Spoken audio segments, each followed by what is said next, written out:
Bad things happen in all of our lives, and sometimes horrible things are the result of a betrayal by a loved one. How do we put our life together after such a loss? What does forgiveness and how does it fit into this picture? Just a few short years ago, Kent Whitaker and Tanya Youngling were dealt blows that turned their worlds upside down and could have left them emotionally crippled. And yet today they are happily married and providing encouragement to hurting people all across the country. I think their stories will encourage us too. Please help me welcome the Whitakers.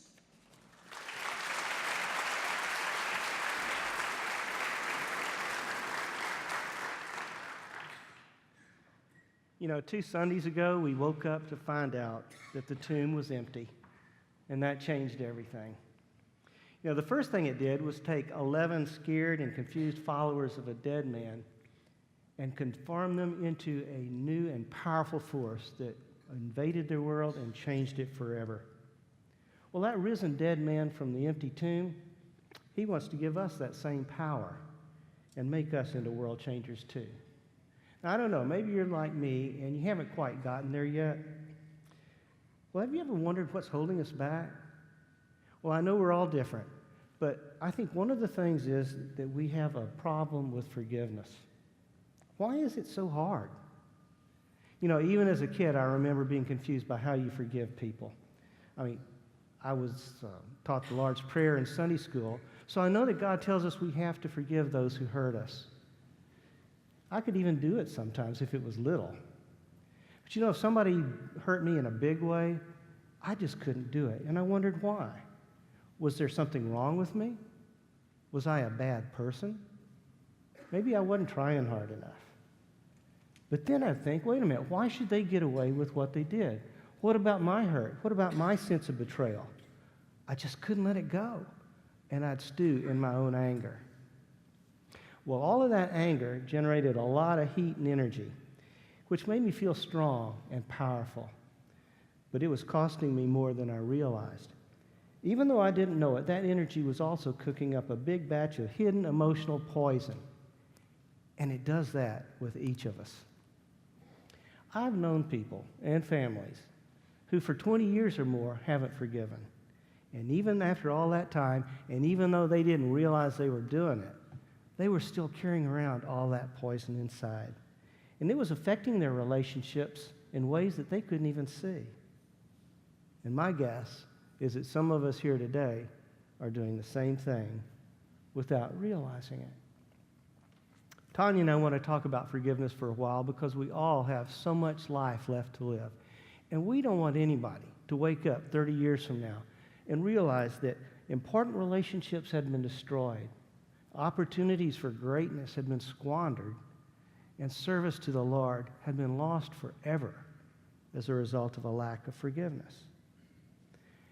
Now, you may know some of my story from Oprah and 48 Hours in 2020. But those shows actually left out some of the most important parts. See, they focused mainly on the horror of the crime. But they left out how I found the hope that transformed that nightmare into a new life of love, peace, and hope, where I could once again flourish. And you know, when everything falls apart for you, isn't that what you want to?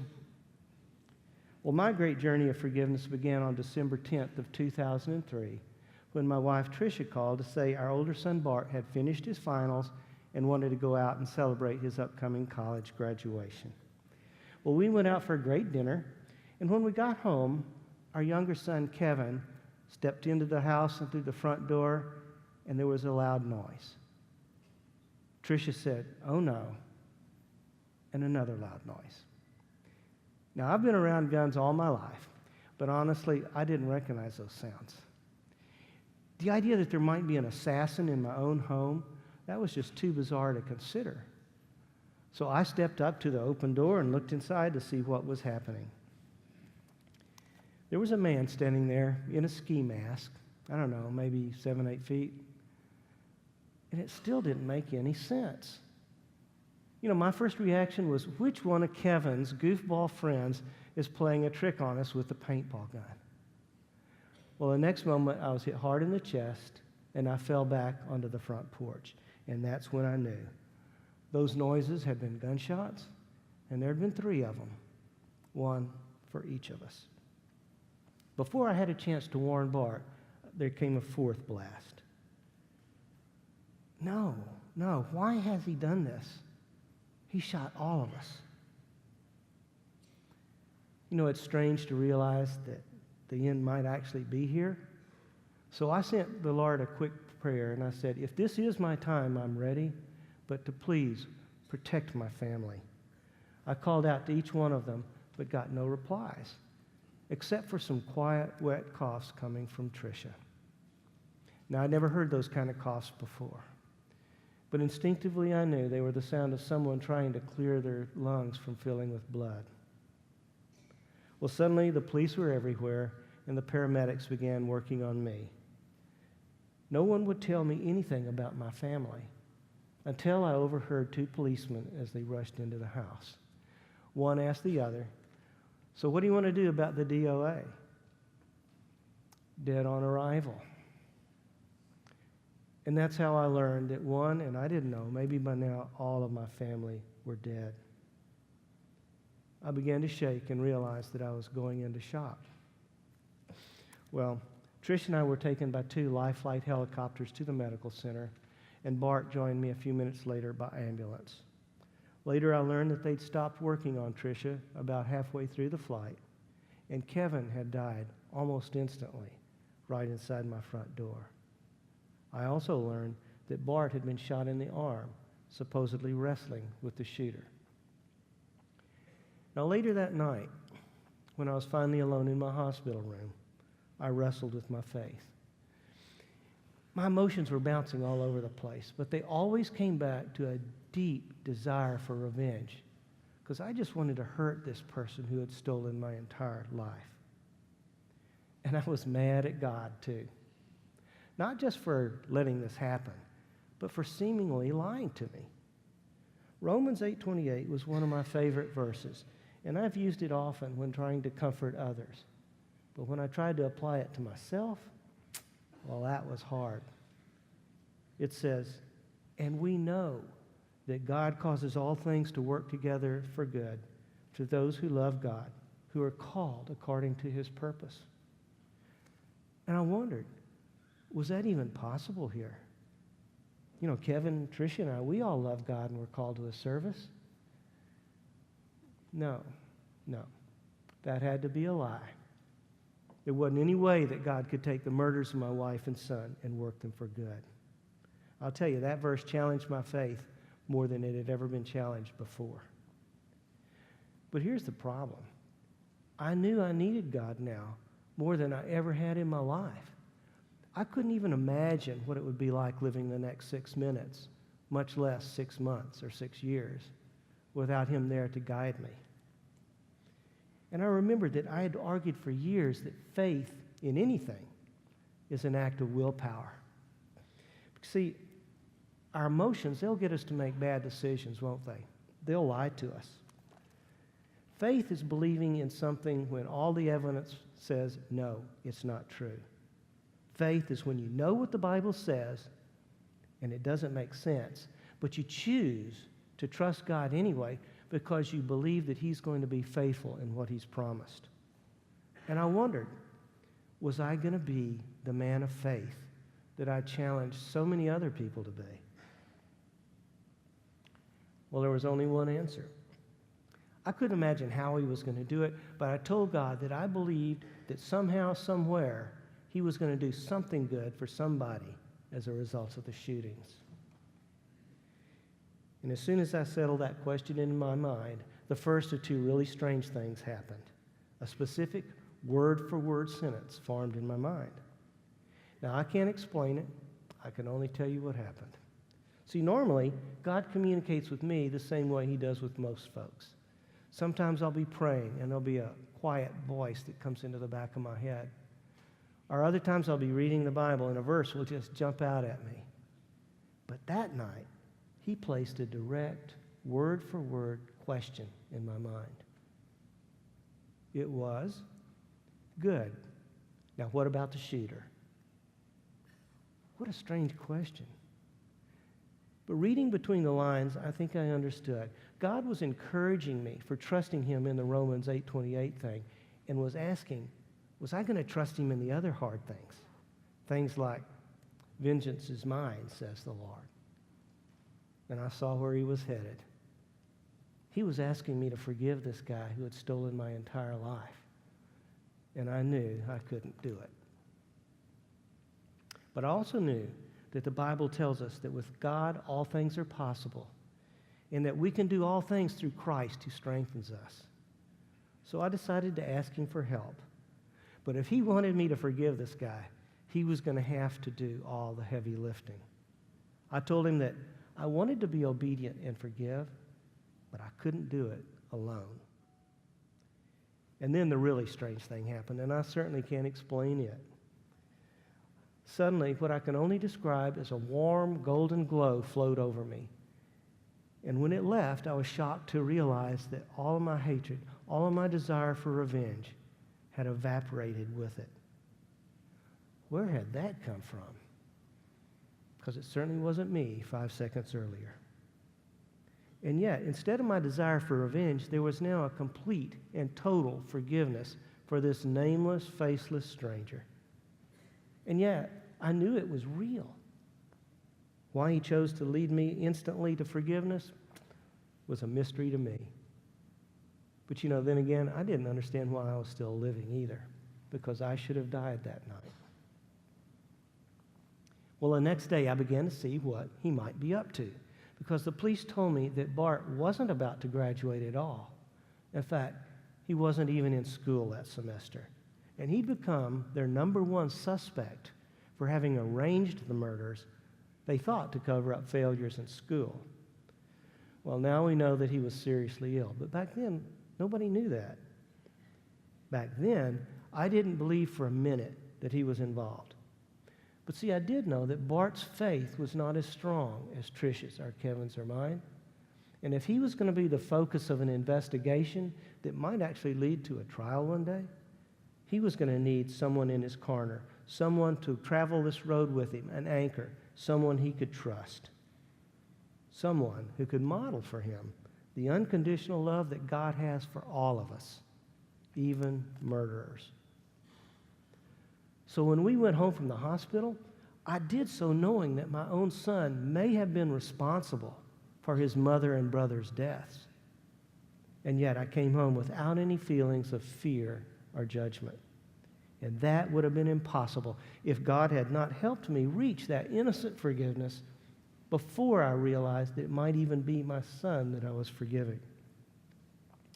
And it allowed me to do something else too. It let me model for him God's unconditional love. And I remembered the parable that Jesus had told in Luke 15 about the prodigal son. Now, you know the story. A young man leaves home for a life of wine, women, and song, and soon blows through all of his money. Well, his father, who still loves him, even though he's aware of all of this foolishness, has been praying for him and hoping that he'll come to his senses. And when he does, the dad restores him back into the family. Well, the point is that the Father represents God and how he loves us unconditionally and how he forgives us and restores us when we ask his forgiveness and turn to him. I realized that having received that miracle forgiveness on the night of the shootings, that would actually allow me to show Bart that kind of unconditional love. I could be the prodigal son's dad in real life. Well, 7 months went by. The police were closing in. And one night, Bart went downstairs, out the front door, and out of my life. Later, I learned that he had run off to the mountains of Mexico. And 15 months after he ran away, he was arrested and brought back to Texas to face trial.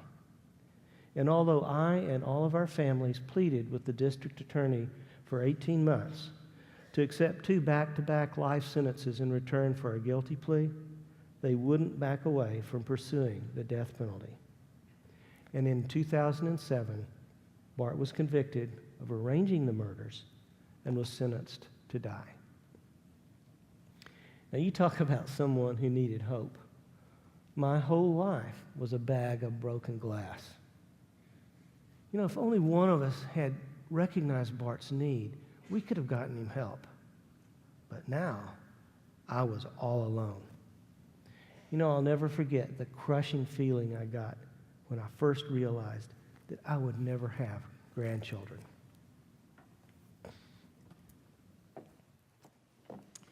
You know, every time I hear Kent tell his story, I'm struck by how sobering his losses are, and I know that you are too, but Kent and I believe in the God of healing and the God of hope, and that's why we're here today, and it's that healing and hope that just scream in the face of all the loss and allow all of us to write new chapters. You know, like Kent, my adult life had lined up pretty nicely. I went to high school here in Houston, went to college, married a great guy. I had a successful career in IT, and my husband and I decided we wanted to go into ministry, and after seminary, I retired from my job and had a family and started a Bible teaching and mentoring ministry, and we now had 3 great teenage children who, for the most part, loved the Lord and had made good life choices, and my life story at this stage was pretty much everything I could have hoped for.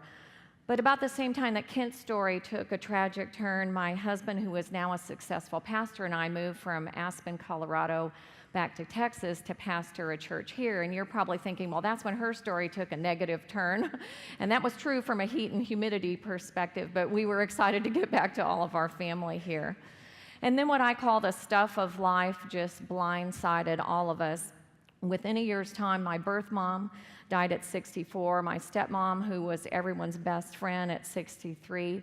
Her sister died at 55. My husband's mom died, and then his dad died, all in 1 year. And we sent our oldest daughter off to college, which wasn't a bad thing, but it was a change thing. And then the original church we moved to Texas to pastor ended up being rigid and stuck, and we were neither of those, so we changed jobs again to pastor another church across town. And pastors can sometimes be like other caregivers, taking care of everyone but themselves, and this was true in this case, and he got depressed, and he began distancing himself from everyone. Everything started taking a toll on him, and one afternoon, in the middle of Starbucks, I learned that he'd been fired from his job for an inappropriate relationship with another woman in the church and wanted to leave, and by that evening, it had spread to thousands of people all over the country. And I know that everyone in this room knows at some level what betrayal feels like, and then there was the anger and the shame and the rejection and the fear and this overwhelming sense of what in the world am I going to do? Just getting out of the car to come into church with this new undetermined identity was overwhelming. But I decided to take the 2 younger kids and go back to Aspen, where we had support from life friends, and the only thing we could afford was a 1-bedroom basement apartment, and I slept in the back with my daughter, and my son actually slept in the kitchen, which if he were here, he would say worked for him, because his bed was right by the refrigerator. He could reach out, grab whatever he wanted. His feet never had to hit the floor, but there's a 17-year-old and 18-year-old. We had one tiny closet, one little bathroom for all of us. And in the process, we lost our beautiful home back in Texas and all of our savings, including what we'd set aside for him to go to college. So he stayed back as his friends left and started waiting tables. My girls were just devastated from all of the loss over the 2 years, and our oldest daughter, in all of her confusion, lost her full-ride volleyball scholarship. And by the end of that year, both of my girls became single moms. So now my babies were having babies, and there was an infant, and 4 of us in the little bitty apartment all working to put food on the table. For me, my world and my identity as a pastor's wife, as a women's ministry director, really no longer existed. I was now a divorced single mom, working to put food on the table, trying to re-enter the IT workforce that I'd left so many years before to do ministry. A chapter in my story that I never, ever could have imagined, let alone written, was just being recorded in real time right before my eyes. And I can see all of your faces, and you're probably thinking, wow, these people are a real downer.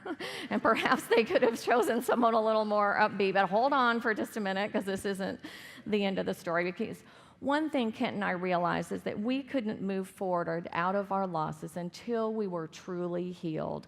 So at about the same time we began the hard work of forgiving, we got counseling, and we started processing our grief. And it's when we do that hard work that it allows all of our stories to transform from whatever happens or happens to us to all about how God redeems what happens to us and the life change that can result in the process. And even though there are times, like in Kent's story, where God grants an instant forgiveness, most of the times forgiveness is a struggle, isn't it? So we want to talk for just a few minutes about how we forgive when God doesn't grant an instant forgiveness. Forgiveness actually means to cancel a debt, but it doesn't ever justify what someone did. It means to release or set someone free from me being the jury and the judge. You know, there's really only room for one on the bench, and it's pretty arrogant to somehow think that that person is me. Forgiveness is something we obviously extend to an individual. It could be a boss, a neighbor, a spouse, a parent, a child. Some of us may be holding something against God. Others of us may be sitting here needing to forgive a group of people that make up a company or an organization or maybe even a church. I think sometimes the hardest person to forgive is actually ourselves. So what are some of the signs that we haven't forgiven? I'm going to tell you some of mine and see if you can relate to any of them. The first one is avoiding someone. You know, if I can't look you in the eye, or I find myself hiding behind the broccoli in the produce department at Randall's, or sitting in the right section of church because you always sit in the left and there's obviously a little something going on. The second is hashing and rehashing scenarios and events. This looks like replaying the offense over and over again, or creating scenarios like, well, if he says this, then I'll say that, or if she does this, then I'll do that. One time, a good friend had asked me, Tanya, how long are you going to nurse that wound? It was such a good question. And I like to call this rotisserizing our feelings. It's kind of like chickens in the heater at the grocery, and it's that rotisserizing that just turns, pardon the pun, into bitterness, isn't it? And there's a great verse in the Bible about this in Hebrews 12, 14, and 15, and I love the language here. It says, work, because it is, work at living in peace with everyone. Watch out, Tanya, that no poisonous root of bitterness grows up to trouble you, corrupting many. And that's because bitterness is just a toxic root. Now, please don't hold this against us, but last summer, Kent and I spent a few weeks in Colorado, and before we left, we were frantically trying to get the weeds out of the flower bed, and we didn't get to all of them in our rush, and we came back, we found out they'd had a big old party at the house while we were gone, and that's how it is with bitterness. It's kind of like a Texas tallow tree that sends out runners underground and takes over a whole flower bed. And I've heard it said that bitterness that comes from a lack of forgiveness is kind of like me drinking the poison and waiting for you all to die. A third sign that I haven't forgiven is something bad happens to you, and I'm just kind of secretly glad about that. And I start using really bad theological terms like karma, or what goes around comes around, or, well, I guess he got his, didn't he? In contrast to that, one sign that I have forgiven is if I can truly want God's best for that other person, that I could actually pray a blessing over them. And a verse that's been somewhat scandalous to me in that regard is Romans 12:14. And Paul says, bless those who persecute you. Bless and do not curse them, which might be our natural tendency. So instead of thriving on them being wrong so I can be self-righteously right, I hope for true change in them. I want the best for them. And what this does is allow me to focus on the change that needs to happen in me.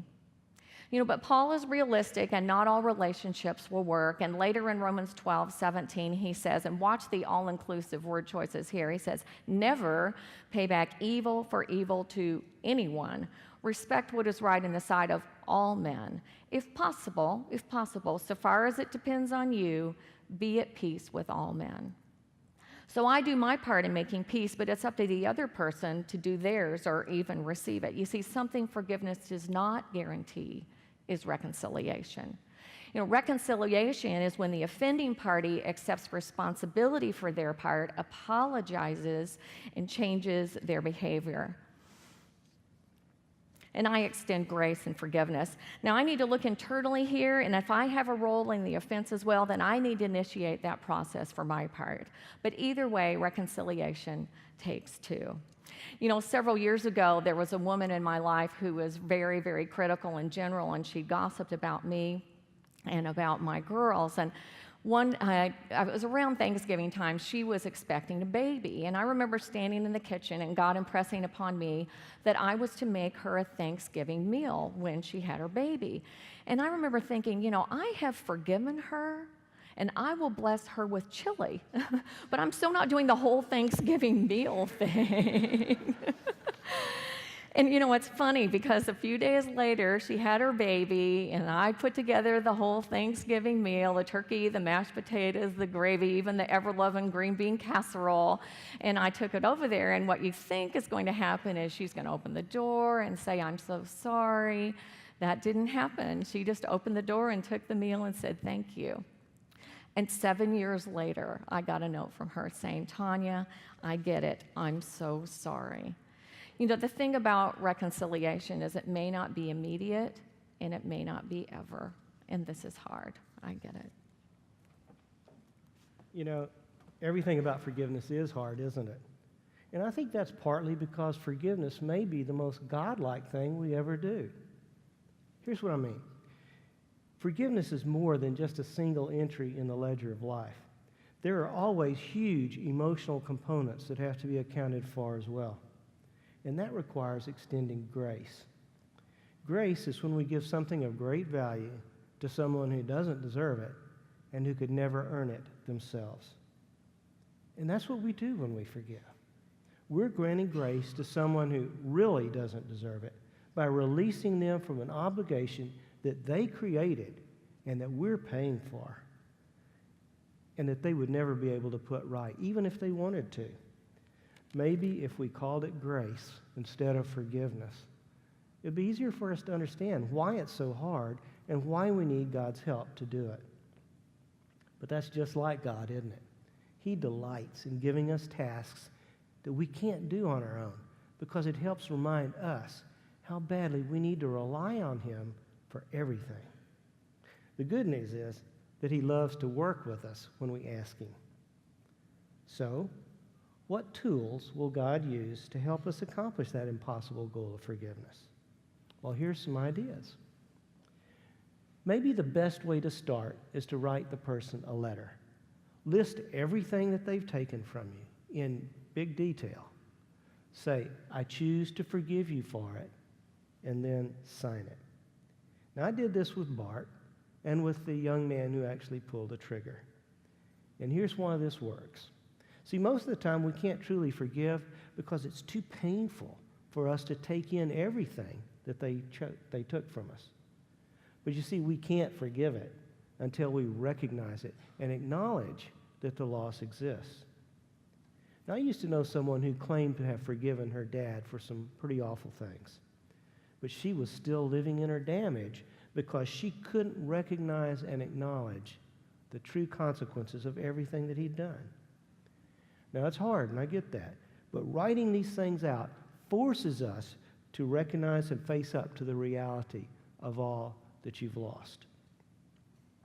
And choosing to forgive them, that's an act of empowerment because you've made the choice to become the former victim who decided to recover.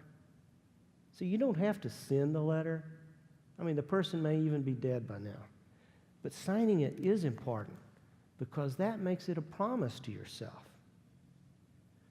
Another great tool that you can use if you can't write that letter yet is to ask God to help you want to forgive. Tanya likes to call this praying backwards. You go to where you know God wants you to be, but you can't get to yet, and then ask God to change you from the inside so that you can get there. You might make a commitment to pray something like this for 30 days. God, I know you want me to forgive, but I can't do it yet. Change me from the inside and help me want to forgive. But But I think one of the biggest reasons that we have trouble with forgiveness is because there's such confusion about what forgiveness is and what it isn't. First of all, forgiveness is not forgetting. I don't care what the old saying says about forgive and forget. See, a lot of people don't want to forgive because they think it means that they have to forget what the person did for them. But we only forget what's trivial. And if somebody abused you as a child, that isn't trivial. In fact, some things are so big that if you were able to forget them, I think it'd really be denial and not forgiveness, like my friend and her dad. Sometimes you've got to remember so that you can create healthy new boundaries that protect you from being hurt again. Secondly, forgiveness doesn't directly heal you, although it is necessary for the process to happen. And here's how it works. See, when somebody hurts us, there's this deep, painful emotional wound, and it's full of anger and hurt. Forgiveness cleans out that poison so that God can then step into the hurt, and that's when the healing starts to happen. If we refuse to forgive, then we're choosing the poison over His forgiveness. The wound will become emotionally infected, and it'll never heal. You end up just trapping the poison inside layers of scar tissue. Thirdly, forgiveness doesn't let the person off the hook. It doesn't justify what they did, and it doesn't take away the consequences for their actions. If your business partner steals from you, then you forgive him. But that doesn't mean you have to stay in business with them. Maybe it is time to call the authorities and an attorney. Forgiveness just means that you don't whip out your Glock and take care of it yourself. Even secular psychologists warn us that whatever controls our mind controls us, because our mind is really a magnifying glass. Whatever we focus on gets bigger and bigger. And if you're consumed with bitterness, even if you're in the right, that has taken control of your life, and that person is controlling your mind. Forgiving them doesn't give them power over you, just the opposite. It takes their power away and sets you free. God clearly tells us that we're to leave the vengeance to Him. And I think He's so adamant about this because He knows that bitterness and anger is so destructive to our relationship with Jesus. Think about it. Basically, it's denying the power of the cross. Because what it's saying is, Jesus dying for me, well, thank goodness that's enough to cover my sins. But it isn't enough to cover His, because He needs to suffer first. I think God's grace is either big enough for everything, or it isn't big enough for anything. Now, I know that what the other person did probably does deserve some punishment. But I'm asking you to leave that decision to God, because by letting that go, we gain freedom, and we're released for new beginnings. Let me show you how this worked in my life. 4 weeks after the shooting, my friend Laurie called to say that she was claiming a verse for me from the prophet Jeremiah. Now, I'd never had a verse claimed for me before, but one thing I was certain, I didn't want her choosing anything from Jeremiah. I know that guy. He's known as the weeping prophet for good reason.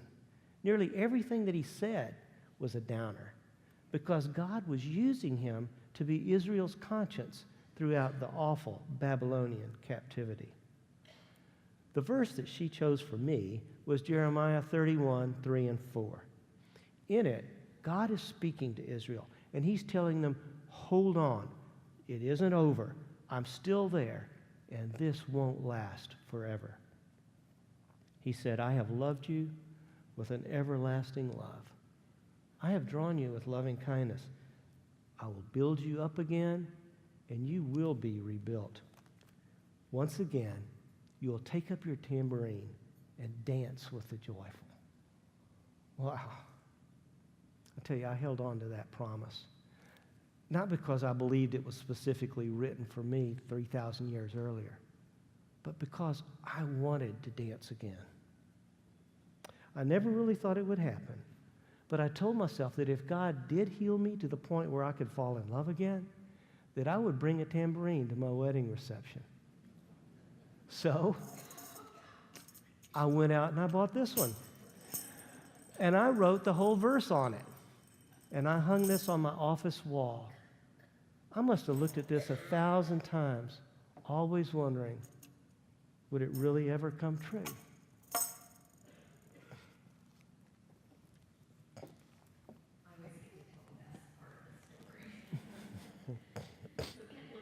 Tambourine on his office wall for 5 years, and then an amazing God orchestrated a miraculous series of events that brought us together out of different cities. It began when I led a women's retreat in Louisiana, and there was a gal from Kent's church there, and she went back and suggested I lead their spring women's retreat. And when another gal on the committee named Jerry heard my name, she said, well, I know Tanya, we raised kids together years ago. And so I agreed to come and lead the retreat. And Jerry woke up one night and she was praying about that retreat, and she believed that God was telling her that she was supposed to introduce Kent to me.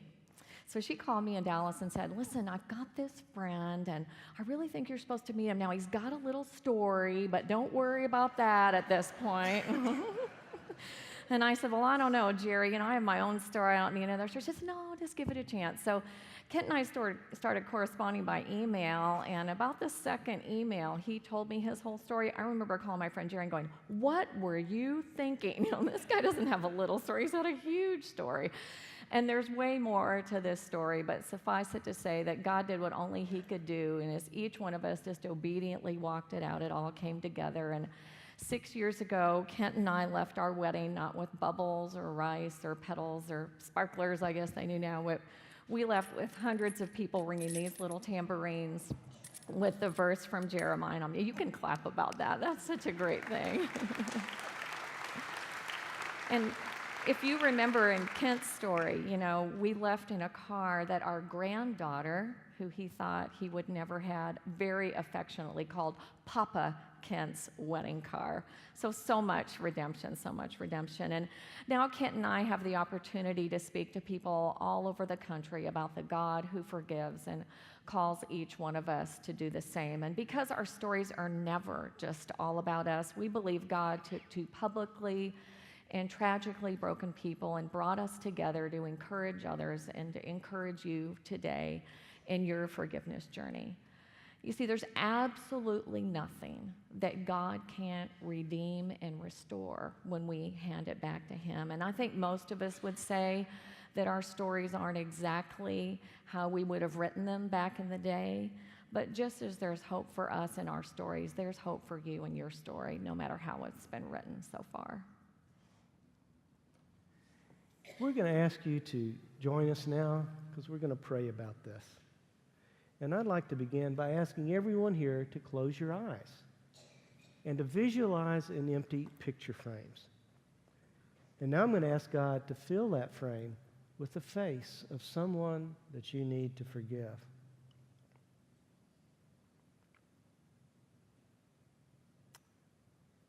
Let him fill that frame with the face. Lord, show us who this is.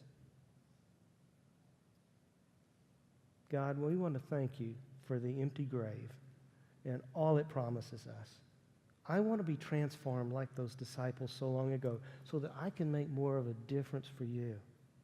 I want to begin the forgiveness process today. Please help me to forgive and release this person back to you. I ask that you show me what the first step in that process should be, whether it's picking up the phone or writing a letter listing everything that they might take from me. Maybe it's praying backwards for 30 days, or maybe even choosing to bless them. Lord, please, whatever this step is, give me the courage to do it. And if the face that you see is your own, perhaps God is doing that, hoping that you would accept his unconditional love today and forgive yourself, knowing that he has already forgiven you. We ask all these things in the name of Jesus, because it is only through him that we have the power to do them. Amen. Now, I know that we didn't have a lot of time for this, and so some of you may have had your picture frames remain empty. I ask that you go home and pray about this and wait, because God will place a picture there if you just give it a minute. And one thing we can promise you, that even though we don't know whose face was in that frame, there is great healing as you travel down that forgiveness road. And along with the healing, you're going to have great joy and hope. Because after all, the tomb is empty, isn't it? I want to thank you all so much for letting us share the morning with you. Thank you. Thank you.